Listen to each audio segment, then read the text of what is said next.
روما.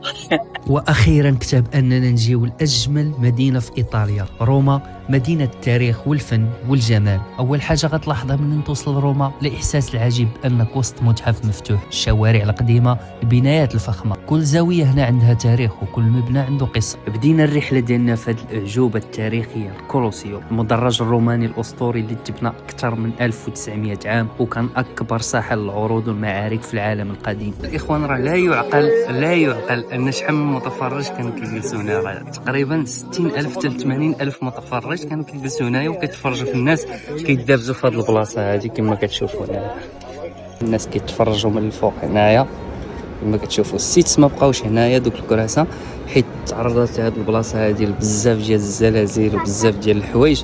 داك الشيء علاش ما بقاوش الكراسه الفوق هنايا. كما كتشوفوا واحد البارت من هنايا راه مشات، يعني راه مشات ما بقاتش. كولوسيوم ماشي غير مبنى قديم، وانما شهاده على العظمه ديال روما والابداع الهندسي اللي غير التاريخ. وما تنساش دوز الفونتانا دي تريفي، نافوره تريفي، وحده من اشهر النوافر في العالم وكاينه في وسط روما. الماء اللي كيجي النافوره جاي من قناه مائيه قديمه بنوها الرومان اكثر من 2000 عام، والى لحتي عمله معدنيه في الماء فهاد الشيء كيعني انك واحد النهار غترجع لروما مره اخرى. وتقريبا 3000 اورو كتجمع كل نهار في هاد النافوره وكتمشي للاعمال الخيريه. ومن اهم البلايص اللي خصك تزورهم هما الكنائس المشهوره في روم بحال كاتدرائيه القديس بطرس والبانيتيون اللي ضروري خاصك تزورهم. فيديو ذكرنا المين بليسز اللي خصك تمشي ليهم، وما ذكرناش بزاف ديال البلايص بحال الدروج الاسبانيه والشارع اللي عامر بلي مارك العالميه بحال غوتشي، ديور، برادا وبزاف ديال الماركات العالميه اللي تقدر تلقاهم في هذا الشارع هذا. حتى الماكله الايطاليه اللي ما يمكنش انك تسخب البنه ديالها.